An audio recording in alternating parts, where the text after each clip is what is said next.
посебно ми е драго што токму со тебе ќе разговарам за оваа наша професија која што се нарекува живот. Повеќето така сакаат да нарекуваат дека театарот е нивниот живот, мада мислам дека тоа како реченица ништо не значи. Тоа е само една фраза која што сите ја користиме. Работите кои што се случуваат внатре во театарот и на сцена се сосема поинакви отколку само една проста фраза дека театарот е мојот живот. За мене пред се ми е драго тоа што си овде, бидејќи навистина е тешко да се разговара со луѓе кои што имаат толкаво искуство позади себе, а посебно за мене е значајно тоа што имаш завршено кај еден од првите, да речам, наши доаѓени на театарската сцена, Илија Милчин. Сакам да почнеме од овде, Лиле, бидејќи ние, еве како една млада генерација, не сме воопшто информирани кои биле тие имиња, што значат тие имиња. Ние ги учиме на факултет, ние читаме за нив. Ние поминуваме низ еден друг начин на образовен систем. Сакам да тргнеме од таму да ми кажеш што е она што треба еден професор да му го наметне на својот студент за тој да го свати театарот како начин на живот, а не да го свати тоа само како така изговорена фраза. Да се подсетиш малку на тоа. Па, јас навистина чувствувам голема благодарност кон мојот професор Илија Милчин. Затоа што мислам дека тој не научи на некои основни работи, односно како што велеше Милчин, ние на академија го учиме занаетот, а професијата ќе ја испечеме таму во театар. Таму каде што ќе бидеме на сцена и ќе се бориме за она што се вика сценска уметност и сценска вистина. Благодарна сум пред се затоа што тоа беше човек со огромно знаење од областа на театарот и генерално знаење од сите области на животот. Мислам беше со совршена меморија, во што човек просто не можеше да верува. И таков остана до последниот ден. Благодарна сум што мене барем успеа да ми го наметне мислењето дека доколку цел живот не учиме и не се образуваме понатамо и не покажуваме интерес за се што е ново или за се што поминало, но од што треба да имаме корист во нашата професија, дека нема да успееме.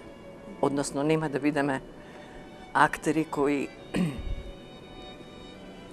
се борат за интелектуалност во театарот. Дури често знаеше да се пошегува во еден период на театарското живење во Скопје или во Македонија, дека се прочул глас помеѓу актерите и театарските работници дека постои опасност од интелектуализирање на театарот. И нас тоа постојано ни го кажуваше. Се сеќавам дека тоа му беше главната цел, да се продолжи да се учи, да се чита, да се биде во тек со времето, да се биде сега и овде во животот, но и на сцената. Иле, кога ми кажуваш интелектуализирање на театарот, морам да ти кажам дека јас секојдневно се среќавам со тоа и во разговор со моите колеги, па и во разговор со некоја повозрасна генерација, да кажам, на актери, мислам дека тоа е една неисцрпна тема. Едноставно мислам дека просто во природата, ете, можеби на актерите е некако да го интелектуализираат театарот. Знаеш како, можеби тоа на прост начин на говор би звучело доста разговараме, ајде да го правиме тоа, да го живееме тоа што го разговараме. Кажи ми, Лиле, како еве актерот кој што мора интелектуално да се надоградува, нели, тој не значи дека си актер, па ти не треба да читаш и режисерот треба да прочита се за тебе, па тоа да ти го раскаже. Сметам дека еден актер треба, како што го започна и ти разговорот, дека самиот Илија Милчин бил не само професор по глума, него професор по живот, професор за живот. Да, на некој начин, да. Дека и самиот актер треба да има таква една навика да чита, да истражува од секоја една област. И ете, ме интересираат твоите ставови кон ова прашање, како актерот од една страна да остане интелектуално развиен, а да не го пренесе тоа во, да не го интелектуализира тоа на сцена. Знаете како, знаењето не може никому да штети. Ако навистина се занимавате со проширување на своите хоризонти, вие во истиот момент ќе знаете што треба да употребите во театарот, а што не треба да употребите. Тоа и значи ширење на хоризонтот. Ако нешто во вашата работа во театар не треба да се интелектуализира, туку треба да се делува, тогаш нема да употребувате нешто повеќе од она што е потребно. Мислам, не ми е до крај јасно. Никому не му пречи, не може да му пречи знаењето. Никому. Знаење од секоја област, длабоко. А ние најмногу сме упатени, ако сме ангажирани, најмногу сме упатени на она што е нашата област. Но тука подразбира често знаење на историски податоци, познавање на драматургија на некое друго време, познавање на авторски поглед на животот, за да можеме евентуално преку тој авторски поглед да ние имаме друга цел и друго гледање во сегашно време. Значи, тоа треба да се знае за да може да се направи друг пат. А тоа да биде актуелно денес. Да. Јас кога ќе слушнам за една дисциплина, актерска дисциплина за која што разговарате вие актерите од вашата генерација, јас просто се фасцинирам и се воодушевувам на тоа, бидејќи сметам дека генерално ние не ја негуваме таа дисциплина. Каде мислиш, Лиле, дека се губи актерската дисциплина? Кога може да се изгуби? Можеби секоја генерација на актери носи некаква недисциплина, нели? Не мора да значи дека цела генерација на актери била крајно дисциплинирана, нели? Меѓутоа, спомените ете од тоа едно време, ако се спореди со денес, ја носа таа разлика, нели? Зависи за која дисциплина говориме. Ако актерска дисциплина. Самиот актер кон себе што треба да ја носи. И што значи актерска дисциплина, нели? Во театарот мора да има дисциплина. Прво, ако говориме генерално за дисциплина како поем. Театарот без дисциплина не може да постои, затоа што е колективна уметност. Затоа што актерот не зависи само од себе, туку зависи од цел еден ансамбл. Зависи од група на луѓе кои работат со него на сцена. Значи, ако говориме за тој тип на дисциплина, тука нема милост. тука навистина нема милост. Тука мора да се биде дисциплинирана, затоа што театарот не трпи недисциплина. Во однос на точност, на доаѓање на проби, на представи, на закажани термини за работа, било што е врзано за на основна дисциплина. Тоа значи и дисциплина на самиот себе си. Тоа значи и почитување кон сите тие кои работат со тебе. Мислам, тој тип на дисциплина мора да се има во театарот. Ако говориме за дисциплина во смисла на периоди на креативност, на периоди кога актерот се наоѓа во некои чудни моменти на остварување или решавање на одреден лик, кога се наоѓа во сопствено некое бунило, тука може да се биде толерантен понекогаш, да се покаже и разбирање за одреден револт или неприфаќање на одредена присила, што значи дека нешто не е точно работено, што ме доведе на таква позиција. Дали тоа значи дека понекогаш актерот игра на инспирација? Инспирацијата е нешто што само може да се посака. Добро. Но инспирацијата... Што мислиш за актерите кои што играат на инспирација? Затоа што сум видела актери кои што играат на инспирација и се добри во тоа, нели, ме разбираш што говорам, нели? Игра на инспирација е и добар во тоа, но јас не го сметам тоа за вистински и добар начин на работа, да се игра на инспирација. Што мислиш за тоа? Јас колку ве разбирам, вие мислите на интуитивен пристап. Добро, да. Интуитивен пристап кон улогата. Па јас лично не сум актер, например, кој работи на интуиција. Меѓутоа, еден дел од моето актерско битие сепак се поведува по интуитивни моменти кои некогаш се безгрешни, кои се апсолутно точни.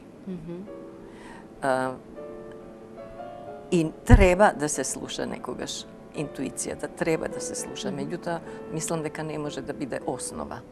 Според мене не може да биде основа за... Тоа се само мигови, мислам. Мигови. Не може да се носиш како основа од овде ќе тргнам и по тој ќе ме води патот на интуицијата. Интуицијата мислам дека е само миг кој што е вистина и треба да се прифати, но не треба да биде водилка. Тоа се, како да ви кажам, малку термини кои се преплетуваат. Например, јас мислам дека инспирацијата е нешто што се јавува на секунди. Ако е добро воден актерот од страна на режисерот, тој пат води од свесно кон несвесно. Несвесното знаеме дека е најголемиот уметник. Кога ќе дојдеме во позиција да делуваме на сцената несвесно, а тоа се мери во секунди, ние сме веднаш свесни во тој момент дека нешто се случило. Свесни сме заедно со публиката дека во тој момент се случила уметност. Тоа е она што се мери на секунди. И ние актерите како деформирана публика, да кажам, кои гледаме секогаш сосема нешто друго, тогаш кај нас настапува голема воодушевување кога ќе утврдиме дека во тој момент акторот доживува инспирација, вдахновение, дека во тој момент му се случува да од него говори несвесното, кое преку патот на свесна работа стигнал до таму. И тоа е уметност. Тоа е најголемата уметност што може да ни се случи на сцена. Да. Кој е твојот идеален начин за тоа како треба еден режисер да биде воден тоест како еден актер треба да биде воден од страна на еден режисер, кој е идеалниот начин, нели, треба да постои тоа препознавање. Мене најмногу ми пречи кога ќе му се даде на актер да игра нешто што не му приличи да го игра. Едноставно не му приличи. Тој го нема во својата природа, го нема тоа што треба да го игра. Како според тебе твоето искуство се препознаваат тие моменти помеѓу режисери и актери, како актерот на најдобар начин според твоите ставови и твоите идеални услови треба и може да биде воден од страна на еден режисер? Јас нема да се согласам до крај со вас, дека актерот некогаш може да добие улога која на изглед не му приличи. Добре. Некогаш тоа може да биде најголемиот предизвик за акторот. Нешто што сите се сомневаат дека тој актер лично може да го направи, тој може да го направи совршено. И има режисери кои точно се определуваат за актери кои не се звезди, да кажеме. Добро. Водници, кај нас нема звезди, ние сме во средина кај што се уште тоа не може така да се оценува.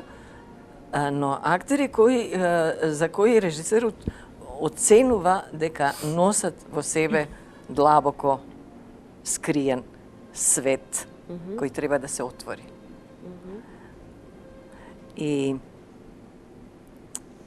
тогаш може да се случи чудо. Баш кога мислите дека затоа што вака, знаете, вака на прв поглед кога ние приватно се доживуваме и познаваме и комуницираме, многу луѓе се скриени зад одредени маски, како што сите ние на некој начин го живееме животот, за да можеме да постоиме во средината. Ние сме сите постојано под некоја маска, под нешто што не крие. А режисерот е тој кој треба да ја симне таа маска и да се обиде да го придвижи глумецот да влезе во некоја сосема поинаква психологија од она која на изглед ја носи. А што правиме ако самиот актер не сака да ја симне таа маска? Се случува и тоа? Па се случува, да. Се случува се во театарот. Мислам, тогаш е најдобро, според мене, најдобро никој на ништо да не се присилува.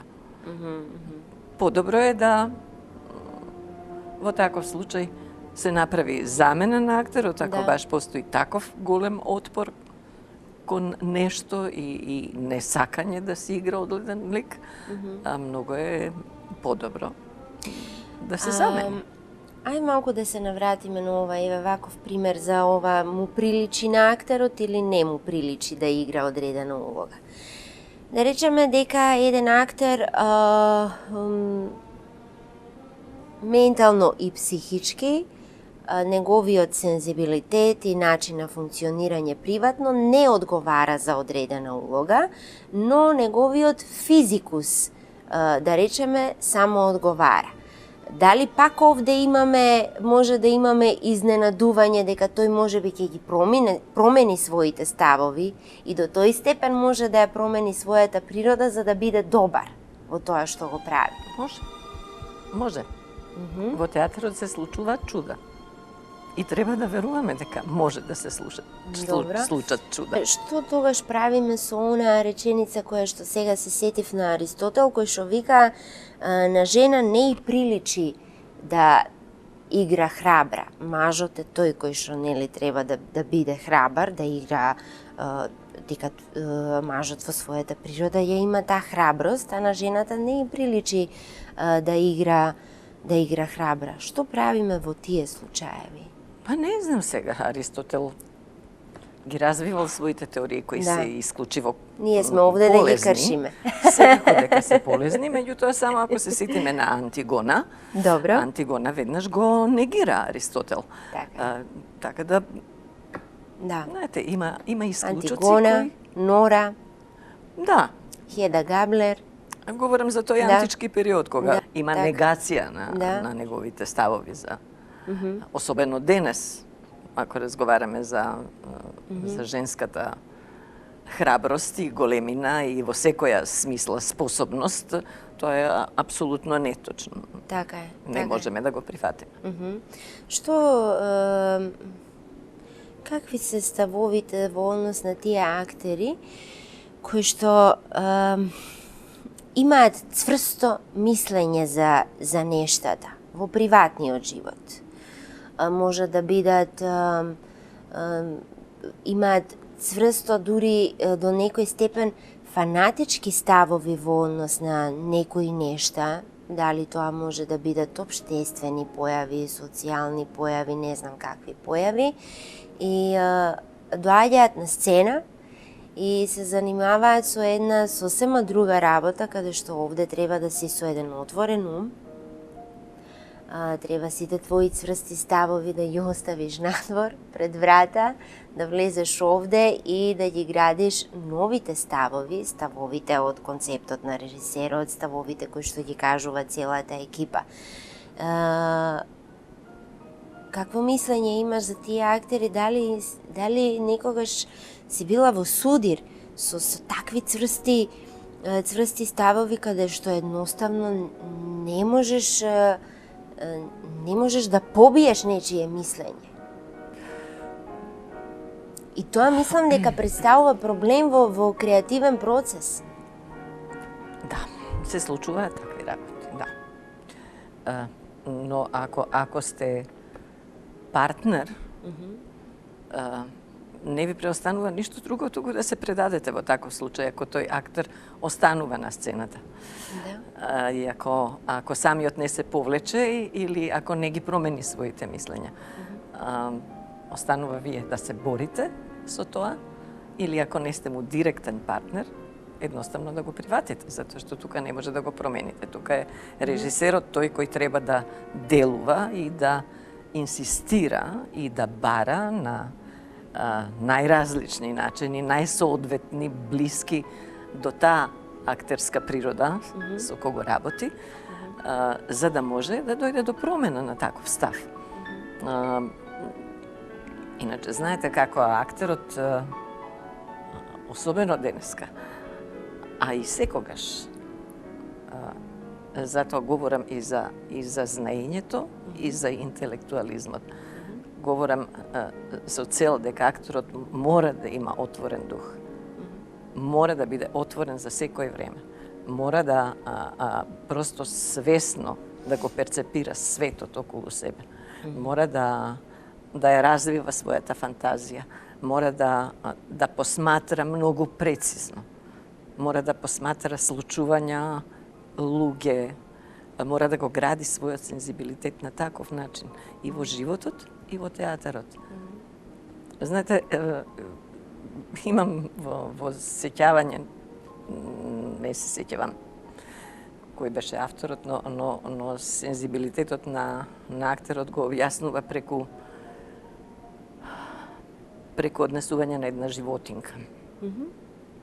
Например, таа животинка, кога ќе види нешто што представува опасност, веднаш ја гледате нејзината реакција, веднаш перцепирате на кој начин таа го прима, ја прима опасноста. Па ако се приближи и охрабри да провери што е тоа, точно и тогаш гледате каква промена се случува во незе. Ако успее да го дофати пленот или она што е некој предмет непознат, тогаш таа станува незаинтересирана веднаш за него. Значи тоа е нешто што е објаснување за сензибилитет нормално. Тоа е многу покомплицирано кај човекот. Актерот мора да биде просто еден отворен prostor, otvoren duh. Otvoren da primi i da razbere sve što se slučuva okolo него. За да може и во конкретни драмски дела да може да биде отворен кон одредени типови на луѓе кои треба да ги открие, но веројатно ги носи во себе, а не е свесен. Да. Затоа што секој човек ги носи во себе сите луѓе. Секој од нас не е свесен што се може да открие во себе и што се може да направи во одредена дадена ситуација. Да. Никој од нас не знае. Затоа мислам дека овие актери за кои што говорам јас, кои што имаат цврсти и непроменливи ставови, дека едноставно се соочуваат со проблеми на сцена и веројатно има проблем овде, затоа што ние сега овде разговараме за отворен дух, за една широка отвореност. Актерот треба да прима цело време, да впива цело време, да го открива неоткриеното во себе, да се бави со собствената душа, да се себе открива, да се, како да кажам, до одреден степен дури да биде и може би мазохистички настроен кон самиот себе, да иницира, да доживува некои одредени случаи кои што може би никогаш во приватноста не би му се случиле. Може би треба да иницира најразлични ситуации, моменти, чувства, едноставно да ги создава нештата околу себе, просто и единствено само за да ги почувствува вистински, за да можат тие вистински да живеат на сцена. И затоа сметам дека овие актери кои што се затворени, кои што имаат цврсто убедувачки ставови за нешта, дека се соочуваат реално со овие проблеми. Нели е така? Секој човек е... И во оваа смисла, како не перцепирате нас, младите, актерите, еве? Па, секој човек е еден затворен свет, еден посебен универзум, Добро. еден микросвет во кој треба да се навлезе. Никој не може да знае зошто е тој човек на таков начин затворен во некој свој свет. Ако веќе ја поминал школата на актерство, не би требало да биде. Би требало да во текот на школувањето успее да разбие некои собствени предубедувања или да разбие своји клишеа, одредени клишеа на одредено време. Меѓутоа, во театарот, мислам дека режисерите се главни кои треба да се позанимаваат со тие актери и да успеат со одредена улога да го отворат тој затворен свет кој, ако го поминал, ако веќе го поминал студирањето, дека значи дека може да обстане во театарот. Како не перцепирате, пак повторно ќе се навратам, ете, била на сцена, јас си дозволив да се обраќам на ти, бидејќи на вистина те чувствувам блиску и едноставно ја кршам таа бариера, бидејќи ете така, мислам дека треба директно да дискутираме, затоа постои оваа емисија. И ете ме интересира таа перцепција. Си била на сцена со некоја, да речам, моја генерација на актери. Како не перцепира вашата генерација во однос на искуството што го имате поминато во смисла на тие големи имиња и професори кои што ние сега ги учиме како пример и се навраќаме на нив? Како не перцепира вашата генерација? Што ни фали? Каде ни е проблемот? Не знам, јас можам да говорам во моје име. Се разбира. Јас мислам дека излегуваат многу надежни генерации. Дека помеѓу младите актери има исклучиво талентирани луѓе. И тоа е добро. И мислам дека е добро што се и подобри од некои минати генерации. А тоа е она што можеме само да го посакуваме. Се разбира дека секоја следна генерација, дај Боже, секоја следна генерација, треба да исфрли барем по 2-3 актери и режисери кои ќе ја надминат она старата Го генерација. носиме ли вистински она што се нарекува сериозност во работата? Јас не сум соработувала многу со младата генерација, затоа немам негативно искуство. Меѓутоа имам чувство дека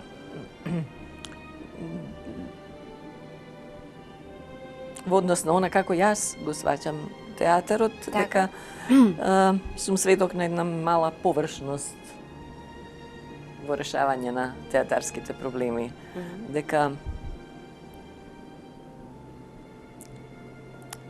се работи во смисла ќе биде тоа лесно. Нема проблем. Каде не е Не се работи суштински,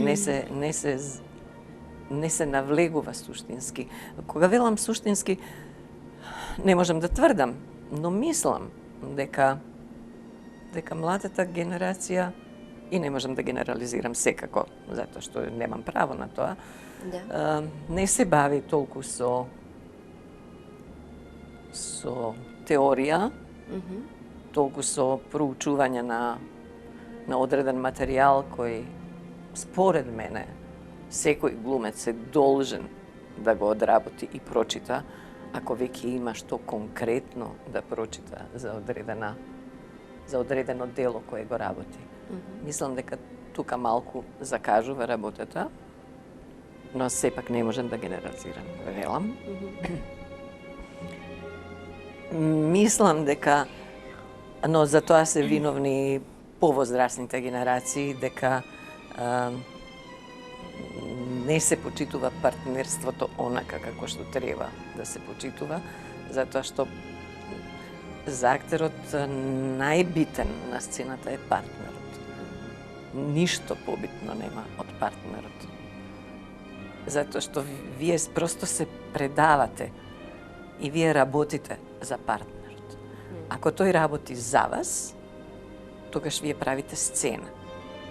Ако работи против вас, односно не се држи до правилата кои сме ги договориле, вие работи против вас и немате сцена. Значи не сме на сцената да се работи за себе. Треба да се работи за сцената, а тоа се постигнува преку добро партнерство. Тоа е моментот кога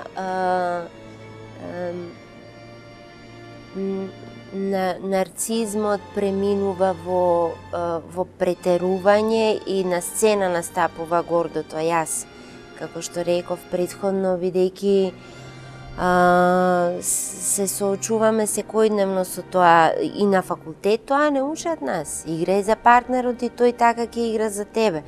Можеби проблемот е во тоа што можеби не се најдоа соодветните замени на некои професори, не знам како да кажам, можеби некаде се сгреши. Ние цело време јас се среќавам секојдневно со различни генерации и генерално слушам само спомени за некои убави времиња, за некој вистински начин на работа. Еве може да кажам дека можеби секогаш сум го почувствувала тоа кога сум ги гледала словенците, дека таа актерска дисциплина, да речам, постои до ден денес, бидејќи ги среќавам младите мои колеги. Не знам зашто станува збор, образовен систем, општествен систем. За се. Но факт е дека се уште се негува таа дисциплина што се нарекува сериозност во работата. Сакам малку да поразговараме околу уна, бидејќи кога ја гледав Ждрело, видов една актерка која што игра крајно модерно и крајно оригинално се вклопува во современиот јазик на театарот, што за мене, еве, како млад режисер е реткост, бидејќи ние цело време се бориме околу она битово играње, застарено, да речам, играње на сцена, кое што повозрасната генерација на актери го научиле и им станало во континуитет во работата, и како сега да се премине во нешто, не знам, она што се нарекува модерен, не го сакам тој збор модерен, но она што се нарекува прилагодување на новото време, новите форми во театарот и така натаму. Ете, ме интересираат тие ставови и како еден актер треба да се справува и да се носи со новото време, да се прилагодува на новото време, да ги прима тие нови форми природно, а не со зид. Ние не сме научени вака, ние учевме друго, нели? Мене лично ми е, да кажам, полесно. И ми е полесно да влегувам во некои нови театарски форми кои денеска се присутни. Да. И актуелни на свој начин. И за мене тоа е поедноставно, отколку да работиме, например, некоја хиперреалистична представа, што многу тешко може да се случи во театарот, многу тешко, која би ја доживеале како игра на филмско платно. Тоа е реткост и ретко може да се случи. И затоа јас се уште високо го ценам успехот на такви хиперреалистични представи таму во светот каде што може да се случат. Ги сакам и новите форми и воопшто не ми е никаков проблем, дури ми е полесно од моја гледна точка да влезам во некоја нова форма, именно затоа што тоа што претходно разговаравме. Да. Мислам, јас не сум затворена во одредени клишеа на некое време, иако многу во последните години, доста години, бев надвор од сцената, Да. но сепак моето понатамошно самостојно едуцирање и гледање наменски на она што мислам дека се случува во тој модерниот театар, сум успеала да го задржам тој дух кој бега од зачмаеност, бега од нешто што е минато, за кое, како што велите некои глумци, не знам кои, се држат чврсто. Мене тоа би ме било предизвик во секој случај и никако не би се откажала од некој таков, да речеме, експеримент. Да. Би било задоволство да играм во него. Ние генерално во Македонија имаме проблем со тоа.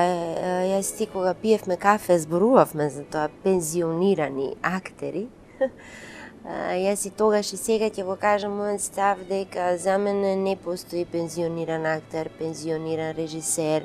Актерот живее на сцена, дури може, дури има сила, дури има енергија. Јас сум гледала актери, не знам, на 80, на 90 години играат, на вистина. И го сметам тоа за пораз во театарот, бидејќи треба да се најде начин како да живее актерот, ако едноставно се уште има сила да го прави. Тоа не гледам причина да седи дома и да чита весници или не знам што. Што мислиш за тоа? Па за жал, живееме во таква средина која има едни одредени, зацртани правила на постоење. Да. Јас исто мислам дека актерот не треба да биде пензиониран никогаш. Дури сега ми кажа некоја приказка за принципот во Русија, каде што актерите не се пензионираат воопшто, дека се присутни во театарот до оној момент и театарот ги чува и ги ангажира до моментот додека они се сметаат за способни да играат на сцена. Но кај нас е тажно што актерите и додека се на работа, значи вработени, а поминуваат една одредена возраст, говорам особено за женскиот ансамбл, кој е навистина дискриминиран, се уште во Македонија. Се уште, така. Они и тогаш не работат. Тоа е уште поголемата трагедија. Значи, они не можат да се градат себе си понатаму. Они се губат себе си, умира во нив еден дел од нивниот дух, затоа што ги нема на сцена. А кај нас тоа се случува години наназад. И нејасно е зошто. Нејасно е зошто. Нема ништо повеличествено на сцената да видите полна сцена. Да видите ансамбл. Ансамблова представа, што кај нас многу ретко се случува. Кај нас почнаа да се играат представи со тројца, четворица, пет, двајца. Зошто? Зошто кога имате ансамбли од 45 души? Зошто е тоа така? Дали е тоа политика на театрите? Дали е тоа поевтино? Поевтино. Што е прашањето? Не можам да сватам. Поевтино и може да се направат 5-6 представи отколку наместо 2, например, да речем. Тоа е репертуарска политика на театарот која во секој случај треба театарот сам да ја обмислува. И самиот да се грижи за својот ансамбл. Инаку е тажно што актерите само... Сега, јас не велам за некој проект, ајде да се собереме сите пензионирани актери и да направиме нешто. Јас зборувам просто за вклучување во процеси на работа. Не е идејата да се собирате, ајде ние сега да се вратиме на сцената. Не мислев ни јас за мене е тоа навистина... Да. Не мислев ни јас на тоа. Јас сега говорев за актерите кои се на работа, а не се вработени. Да. Но кај нас навистина кога актерите ќе се пензионираат, многу ретко се веќе ангажирани. Има исклучоци и јас им се восхитувам во секој случај. До оној момент додека актерот е способен и го служи умот и духот е жив. Сепак, еве, јас, бидејќи ја гледав Квартет, пред се, прво ми беше драго што, ете, гледаме на генерација на актери кои што можеби ја заборавивме. Од друга страна, тоа ти го искоментирав и кога разговаравме дека можеби би направила нешто пооткачено, но сепак. Ете, тоа враќање на сцена, ете, еден начин за враќање на сцена, но пак ќе речам дека апсолутно не треба таа болка да му се пружа на актерот или на режисерот дека тој ќе биде пензиониран и дека едноставно тука завршува неговиот актерски живот. Во Квартетот моите колеги практично работа до последниот ден. Тие не беа неангажирани. Јас сум една од актерките која не беше ангажирана подолго време. За причините, тоа некој друг би требало да каже зошто, јас не ги знам.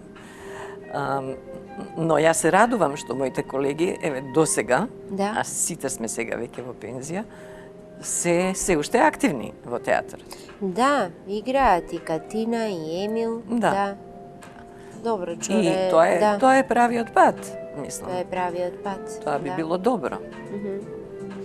За крај, Лиле, некако да го заокружиме, еве, ова наше видување, театарско видување.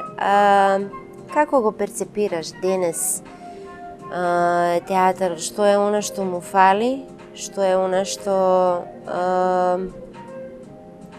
го води напред? Или што е она што не води назад? Каде треба да се движиме?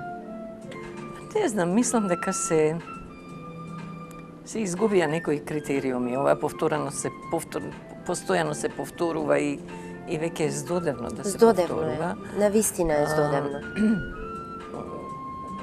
Знаете, кога ќе јас успевам да видам каков е падот, например, кога ќе видам некоја представа снимена на телевизија, што секогаш е полошо од представата на сцена, по правило. И кога ќе речам ова беше представа, а тогаш кога се играла во театар, сум сметала дека тоа не е добра представа. Да. Тоа ми говори за некој пад на критериумот, кој се разбира со упорност и со правилна работа и со правилна политика и со правилна репертуарна политика и ансамблова политика може да се исправи. Театарот незалудно се вели дека секогаш е во криза. Тој секогаш е во криза и секогаш излегува од тие кризи и повторно живее, затоа што публиката не може без театар. Затоа што публиката го решава да постои тој театар. Да. Затоа јас сум многу, да кажам, незадоволна кога самите театарџи во смисла на забава, ефтина забава на народот, го спуштаат нивото на представата, што не значи дека театарот треба да ја изгуби својата забавна функција. Тоа е во основна забава. Меѓутоа, треба да се знае мерката до каде тоа е дозволено, а од каде не смее да се оди подолу. Значи, театарот е тој кој за себе мора да одреди од која точка подолу не смее. Да. Затоа што самата публика утре ќе се освети. Осветата доаѓа од публиката. Таа самата ќе праша, знаете ли вие нешто друго да работите, освен ова? И нема да доаѓа. Да. За мене е уште пострашно за овие театарџи за кои што зборуваме, дека самите тие некако одеднаш го изгубија тој критериум. Не знам како, а претходно го имале, дека одеднаш не зборуваме за обичната публика, за овие, за нашите луѓе, за овие театарџи што ги нарекуваме, дека и кај нив некогаш се насетува она губење на суштината. Едноставно, јас навистина не можам да сватам како може да се заборави тоа. Јас се надевам дека на нашата генерација нема да и се случи тоа. Дека ние нема да заборавиме и дека од вас ќе ги извлечеме само оние вистински вредности. Ето. Јас сум во принцип против идеализирање на некои состојби. Да се разбереме.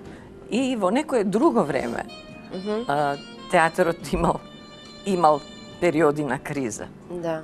Имал периоди на падови. Меѓутоа, тоа со текот на времето се надминувало. Да. Затоа и сега не можам генерално да кажам дека се што се случува не е добро.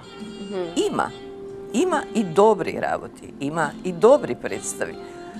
Меѓутоа, исклучоците го потврдуваат правилото. Тоа е она. Не би се согласила дека се не е добро. Меѓутоа, има нешто што нашите генерации поинаку го правеа во театарот. Нашите генерации разговараа за театар. Ако нешто е незаборавно од тие некои Ама сега години, има и од вашите генерации кои што некогаш разговарале, сега заборавија да разговараа. Да, затоа што Затоа велам се надевам дека и ние нема да заборавиме еден ден. не, затоа што просто веќе нема атмосфера за разговор. Знаете, се промени времето кога помладите генерации се сигурни во себе и во својот пат и немаат потреба за разговор. Ние, например, во нашата генерација имаше потреба од разговор. Да. И имаше со кого да разговараме. Имаше повозрасни генерации со кои разговаравме за театар многу. Освен тоа го изгубивме и просторот каде што најмногу се разговараше за театар. Ги изгубивме театарските бифеа. Да. Театарското бифе беше простор во кој најмногу се разговараше за театар. Да. Се решаваа проблеми, сценски. Значи, од проба се доаѓаше таму па се дискутираше Да. за одредени работи. Актерите меѓу себе се почитуваа во процесот на работа. Да. И тоа е нешто, но сега е друг ритам. Денеска времето е побрзо. Не разговараме ни ние, не разговараме. Ете, мојот порив и мојата страст да разговарам за тоа, ете, на ваков начин се канализира. Па еден ден ќе прерасне и во некое дело, може би театарска представа, но тоа исто се сложувам дека и ние едноставно не разговарам. Јас се надевам дека овој разговор ќе биде доволен мотив и порив за било кој актер од нашата фела што можеби ќе не слуша или ќе не гледа, барем за еден миг да се потсети на страста дека едноставно треба да се разговара за вистинските вредности. Фала ти, Лиле, многу. Ви благодарам и вам. Фала.